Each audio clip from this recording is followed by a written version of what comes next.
Sobat Simfoni, kali ini ketemu lagi sama Ngobrol Milenial atau Ngomel. Kali ini hostnya adalah aku, kenalin aku Karim. Aku adalah salah satu sahabat Simfoni dan kali ini aku mau tanya-tanya sedikit sama tamu istimewa kita, yaitu Ibu Airen dari Badan Pembinaan Ideologi Pancasila. Beliau adalah Direktur Pembudayaan di sana dan jauh-jauh datang ke Solo dan Solo Bersimfoni mendapat kesempatan yang sangat berharga untuk bisa berbincang-bincang bersama dengan Ibu Airen di sini. Ibu Airen apa kabar? Alhamdulillah kabar baik Mbak Karim. Tapi kok dipanggil ibu itu kok aku ketuaan gitu ya? Terus apa kak ya? Kakak Oke, boleh. Kak Airen, oke. Yang penting jiwa mudanya. Oh iya, Oke. walaupun rambutku sudah beruban, tapi jiwaku ini jiwa hitam. Jiwa muda, oke. Jiwa muda. Keren. Oke, sahabat Simfoni, mungkin teman-teman di sini merasa asing gitu. Apa sih BPIP atau Badan Pembinaan Ideologi Pancasila gitu? Mungkin nanti teman-teman bisa cari sendiri di Wikipedia karena nggak mungkin nanyain itu. Ada yang lebih penting yang untuk ditanyain ke Bu Airen kali ini gitu. Oke, Bu Airen, saya pengen tanya Bu. Mengenai pembudayaan ideologi Pancasila di Indonesia saat ini, seberapa tingkatan implementasinya dalam kehidupan sehari-hari, terutama di pada generasi muda seperti Pada itu. generasi muda Iya. ya. Baik. Pertama-tama gue ngucapin makasih dulu dong ya. Iya, gue udah diterima nih di Solo Bersimponi. Dari namanya saja sudah merdu dan mesra. Nah, ini orang-orang ini luar biasa. Baru kita jawab pertanyaannya ya. Oke. Saya jawabnya dari generasi Z dulu. Oke. Nah, ini data sensus ya. Data sensus 2020 itu generasi Z itu terbanyak. Wah. Kalau bahasa yang kami dulu terbanyak cuy gitu kan. Oh, 270 juta penduduk Indonesia itu data Gen Z itu 27%. Sehingga pada saat sekarang yang namanya era banyaknya populasi usia subur, ini generasi Z lah yang paling banyak. Nah, sehingga pertanyaan Mbak Karim tadi tepat sekali dirimu bertanya seperti itu. Nah, sekarang tentang implementasi ya. Iya. Ini terbukti implementasi kita, kami menyusun yang namanya Indeks Aktualisasi Pancasila. Indeks Aktualisasi Pancasila itu mengukur berapa sih tingkat aktualisasi Pancasila di Indonesia. Ternyata sudah cukup baik, malah melebihi rata-rata target Indonesia. Nah, sehingga kalau orang bilang Pancasila itu sudah bagaimana, saya nggak percaya. Loh, satunya di Solo Bersimponi. Lah ini kan aktualisasi toh. Iya. Bagaimana Aktualisasi bersuara banyak, tentang betul. toleransi, Iya. bagaimana bersuara tentang kebinekaan dan lain sebagainya. Iya. Nah, itu salah satu wujud gitu ya. Dan saya yakin banyak sekali Solo Bersimfoni lainnya yang ada di seluruh Indonesia. Nah, soal aktualisasi memang kita tidak mungkin semua sama ya, pasti bervariasi tiap provinsi dan kabupaten kota. Kalau tingkat aktualisasi Indonesia tadi 70,08, kemudian kalau kita berbicara sila-silanya, maka memang sila persatuan Indonesia Sila itu adalah yang paling tinggi. Jadi luar biasa ketika kita tahu netizen kita saja kalau yang namanya menyuarakan itu luar biasa, ngototnya luar biasa. Berarti udah di angka aman gitu ya? Bukan aman lagi, sudah memang tinggi. Memang ada sila-sila yang perlu kita tingkatkan lagi, mungkin seperti sila keempat, musyawarah mufakat. Bagaimana kita baik di keluarga maupun di teman-teman muda ini ya, ayo kita ingat lagi bahasa para pendiri bangsa kita, yuk musyawarah mufakat. Jangan sedikit-sedikit polling. Nah, itu kebiasaan tuh terbanyak gitu kan. Padahal musyawarah mufakat ini supaya kita lebih memahami satu dengan yang lainnya. Nah, kemudian sila kelima mungkin. Sila kelima keadilan sosial. Mungkin itulah yang menjadi PR, pekerjaan rumah kita bersama. Jadi kalau tingkat aktualisasinya sudah cukup baik, cuma memang berbeda tiap daerah, dan ini sampelnya 360.000 masyarakat Indonesia yang skala nasional. Oke, angkanya besar sekali ya. Angkanya besar sekali, sensus ya, sensus. tapi udah ngelihat angka yang cukup tinggi tentang Iya. implementasi Pancasila tadi udah cukup membuat kita bangga gitu ya, Betul, sebagai udah ada hasil dari upaya kita selama Benar, ini betul. mengomunikasikannya. Betul. Oke. Kalau gitu gini Kak Eren, apa yang jadi mungkin hambatan besar dari itu tadi pengimplementasian sila keempat dan juga kelima Pancasila itu apa sebenarnya Oh, iya. yang jadi Hambatan bagi kitanya atau hambatan BPIP nih? hambatan BPIP dan juga kami yang ikut mengomunikasikannya seperti Baik. itu. Nah, sebenarnya kalau dibilang hambatan ini adalah bagaimana BPIP itu mencari strategi kan. Mhm. Karena kalau dihitung strategi BPIP itu cuma ada satu gedung di Jakarta. Oh, Di iya. daerah dia tidak ada. Tapi sebenarnya Solo Bersimponi ini adalah BPIP cabang Solo. Loh kan ya? Oke. Kalau BPIP mau kerja dewe yo nggak tuntas-tuntas. Mhm. Nah, sehingga kami ini datang ke sini ingin merangkul. Ayo bareng-bareng dong. Ini bukan PR BPIP. BPIP itu nggak akan ada apa-apanya tanpa teman-teman semua yang ada di sini. Oke. Nah, Berarti sehingga kerjasama gotong royong betul, gitu ya? kerjasama dan Oke. gotong royong. Jadi kalau dibilang kendala pasti ada. Di setiap pekerjaan pasti ada kendala. Ada kendala anggaran, ada kendala SDM, ada kendala strukturisasi, ada kendala apa ya? Energi-energi negatif yang mungkin kita bisa rasakan di media sosial, pertentangan satu dan sama lain. Tetapi saya yakin itu yang akan mendewasakan Indonesia. Oke. Itu yang akan mendewasakan teman-teman generasi Z. Dalam artian memang kita akan melihat tontonan-tontonan putih dan hitam. Tapi itulah pendewasaan. Oke. Terbentur. Betul. Iya, Oke. betul. Tentang hambatan-hambatan tadi Kak Eren, kan apa ya? Upaya pengomunikasian nilai-nilai Pancasila itu juga perlu dana yang besar seperti Betul. misal untuk pelatihan para agen perubahan, Betul. untuk penyediaan alat peraga dan lain sebagainya, itu kan perlu anggaran yang besar gitu. Iya. Dan tadi Kak Eren juga sudah menyebutkan bahwa salah satu kendala adalah kekurangan anggaran gitu. Benar. Apakah kita ada harapan untuk mungkin mendapat sokongan dana yang lebih besar dari pemerintah seperti itu? Oke. Jadi begini, kalau untuk BPIP-nya kami sih namanya lembaga di bawah presiden ya. Dalam artian manut pada kita dikasih pagu berapa gitu. Tetapi itu tidak akan mematikan langkah kita untuk selalu berbuat, ya kan? Sebenarnya imunitas masyarakat itu yang harus kami jaga. Kalau masyarakat juga terpola dengan apa-apa harus ada pemerintah, pasti itu tidak sehat. Imunnya jadi tidak kuat. Sehingga sebenarnya yang pemerintahan yang baik itu adalah ketika masyarakat dan pemerintah bersama-sama berkolaborasi. Oke. Pemerintah itu sebenarnya supporting. Oke, komunitas perlu apa, kita akan support, tetapi pastinya kita akan support dari sisi yang tidak mampu dilakukan oleh komunitas. Nah, Oke. jadi inilah yang menimbulkan rasa kalau nggak ada pemerintah nggak jalan.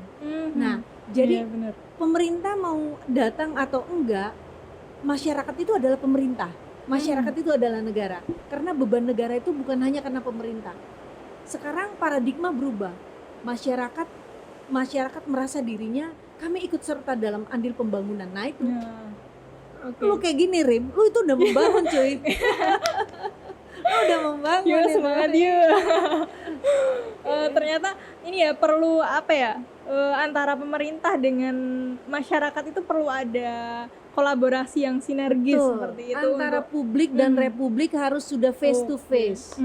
Karena Karena apa? Sekarang bukan lagi zaman negara itu hanya pada PNS, tidak. Tuntutan, kenapa saya bilang tadi sila persatuan Indonesia kita itu paling kuat? Karena masyarakat udah ngerasa gua ini membangun. Kalau nggak ada gua, nggak bisa pemerintah jalan sendiri. PNS cuma 4 juta cuy, dari 270 juta. Bayangkanlah kalau tidak masyarakat yang selama ini membangun. Nah, jadi sebenarnya kami yang harus malu.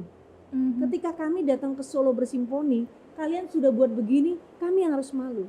Sehingga inilah dikatakan masyarakat membangun negara ini. Iya. Jadi kalian Makasih, Kak pahlawan-pahlawannya. Terima kasih banyak. Oke, itu tadi kita udah bicara soal tingkatnya yang udah cukup udah sangat membanggakan bisa dibilang seperti itu, dan juga permasalahan dan solusi apa yang bisa kita mungkin lakukan bersama seperti itu. Lalu saya mau dari pribadi saya sendiri, saya sedikit penasaran. Saat ini banyak teman saya yang merasa kurang bangga gitu jadi warga negara Indonesia. Jadi cenderung apatis dan kurang nasionalis seperti itu. Kan kayak bisa dibilang kurang Pancasila. Banyak yang bilang it's not my fault being Indonesian gitu. Ini bukan salahku, aku terlahir sebagai warga negara Indonesia. Kayak kalaupun mereka punya pilihan, mereka akan memilih untuk lahir di negara lain gitu. Belum ada rasa bangga sebagai warga negara Indonesia gitu. Ada sebagian yang seperti itu. Itu bagaimana mungkin saya dan teman-teman generasi Z lainnya untuk menghadapinya seperti itu, Kak Eran? Mungkin ini kita perlu mengulang sejarah ya. Sama saja dengan kita bilang begini, kalau saya pengen deh di dunia ini dilahirkan dari punya orang tua Barack Obama gitu kan, ya kan? Artinya saya sudah ditakdirkan lahir dari orang tua saya begitu kan, sama ya yang pertanyaan tadi bahwa kalau disuruh milih ya, tetapi takdir kita di Indonesia, nadi kita nadi Indonesia. Nah sekarang bagaimana perasaan kita dengan orang tua kita ketika kita bilang, aduh kalau gue pengennya lahir dari anak Saddam Hussein deh atau apa begitu, sementara kita punya orang tua sendiri, orang tua kandung. Ya kita tahu nggak, kita sekarang di sini bisa berdua nih Rim, ngobrol ya. Lu tahu nggak? Kita bisa di sini karena darah yang tumpah. Karena ibu-ibu yang meninggal. Karena pengorbanan orang-orang. Karena bapak-bapak yang meninggalkan anaknya, mati tertembak, tertusuk, kelaparan, dan sekarang kita menikmatinya. Lu ngerasa nggak itu? Ngerasa nggak? Nah, kemudian bagaimana kalau kita lihat sejarah, ternyata mereka itu dari tahun 20 udah berjuang, sembunyi, mengurung diri di penjara dan lain sebagainya. Apakah pengorbanan itu bukan untuk kita? Sama aja dengan mungkin kita beragama. Nabi, perjuangan para nabi yang menegakkan agama masing-masing itu, apakah kita tidak hargai? Iya kan? Nah inilah mungkin perlu kita lihat. Sekarang aku tanya lagi, negara mana di dunia yang tidak punya masalah cuy? Ya, negara mana nih yang di dunia yang tidak punya masalah? Nah saya bilang tadi, orang bisa besar itu dari sesuatu yang dia pecahkan. Orang bisa besar itu dari sesuatu tantangan yang dia hadapi. Apakah dia bisa hidup dengan tantangan itu dan menyelesaikan? Nah jadi, dan saya yakin anak-anak muda zaman sekarang yang belum kagum atau bangga itu hanya belum mengerti bagaimana sebenarnya nadinya adalah nadi Indonesia. Ibaratnya ibu kandung, anaknya juga tidak menerima dia tetap memeluk kok. Dia nggak akan ngusir, lu nggak bangga sama tanah air, lu jangan mijak gua deh gitu. Enggak, dia nggak akan ngusir. Angin akan tetap berhembus. Angin Indonesia akan tetap berhembus walaupun kita membenci Indonesia. Apakah kita tidak memiliki rasa terima kasih nih Rim? Ya kan? Gitu cuy. Pertanyaan terbesarnya ada di situ. Jadi kita udah lahir dan tumbuh sampai sebesar ini di Indonesia itu udah ada andil besar dari negara kita gitu. Kayak kita makan dari beras lokal loh. Bener. Kita menghirup udara Indonesia dari hutan Kalimantan misalnya, seperti itu. Nah, yang perlu kita tanyakan bukan kok aku nggak ada yang bisa dibanggain dari Indonesia ya, kok nggak ada yang bisa dibanggain dari Indonesia, kenapa aku nggak pergi ke luar negeri aja yang mungkin lebih maju, lebih bisa dibanggakan, seperti itu. Yang perlu kita tanyakan adalah gimana caranya kita membuat diri kita lebih bangga terlahir sebagai warga Indonesia gitu. Kita mungkin ikut memajukan negara Indonesia seperti itu. Betul. Satu cara lagi mungkin harus nyatu ya.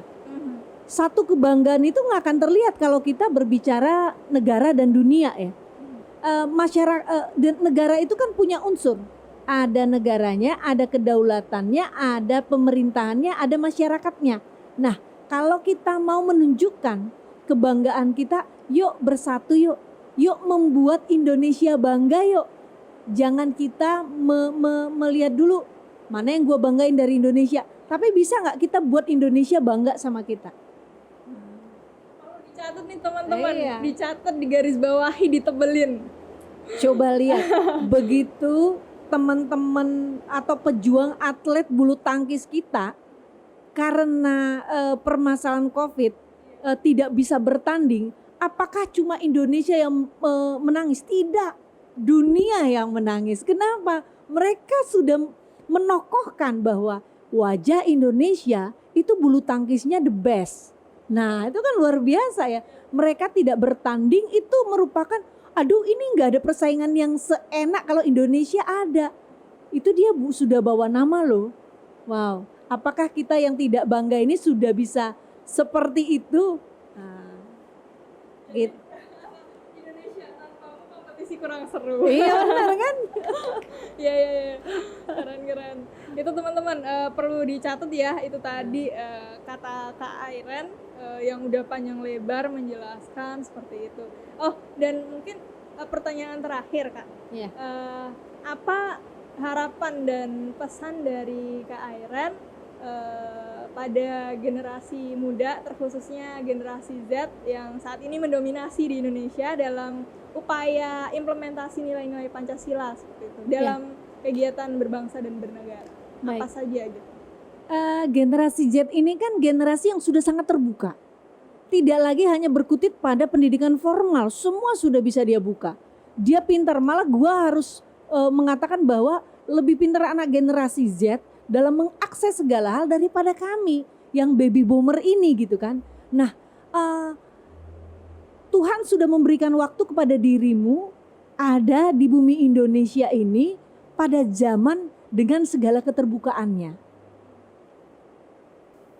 Tuhan sudah memberikan tanah air kepada kita untuk berpijak, makan, menghidupi keluarga kita dari tanah air dan bumi Indonesia. Tuhan sudah memberikan waktu yang tidak dalam peperangan, tetapi Tuhan sudah memberikan waktu dalam hidup yang damai di Indonesia. Sudah dimerdekakan. 3 itu saja kita ceritakan, gak usah yang lain bang. Kan gitu kan? 3 cerita itu aja, kenikmatan apa lagi yang perlu kau sangsikan diberikan Tuhan dengan Indonesiamu. Kenikmatan apalagi dari keindahan Indonesia yang mungkin Pangeran Arab, Raja Arab juga sudah menikmati keindahannya. Kurang apalagi cuy, gitu ya. Nah, jadi mungkin kita banyak melihat keluar, tetapi coba kita melihat, saya mau lebih baik dari orang luar, maka saya harus memperbaiki dalam. Karena kalianlah nanti yang akan memimpin negara ini menuju perubahan. Oke. Karena kita adalah pemimpin di masa depan, Betul. teman-teman. Oke. Itu tadi sebenarnya masih banyak yang Gua juga ingin pengen curhat saya nih. Iya. tanyakan gitu. Betul. Tapi durasi memaksa kita berhenti di Bukan sini. salah kita, salahnya dia nih. Oke, mungkin bisa kita lanjutkan perbincangan nanti. Teman-teman nanti kepoin sosial medianya Solo Bersimponi buat lihat update gimana kegiatan kita sama ibu bapak kakak-kakak dari kakak-kakak. BPIP hari Masih ini. siang nih. Oke, kerasa gitu aja Kak Airen, Kak Airen. untuk sesi podcast Ngobrol Milenial kali ini. Baik. Terima kasih banyak atas Thank you, kesempatan yang udah Kari. diberikan, dan juga sampai jumpa lagi sahabat Simponi. Sampai jumpa lagi.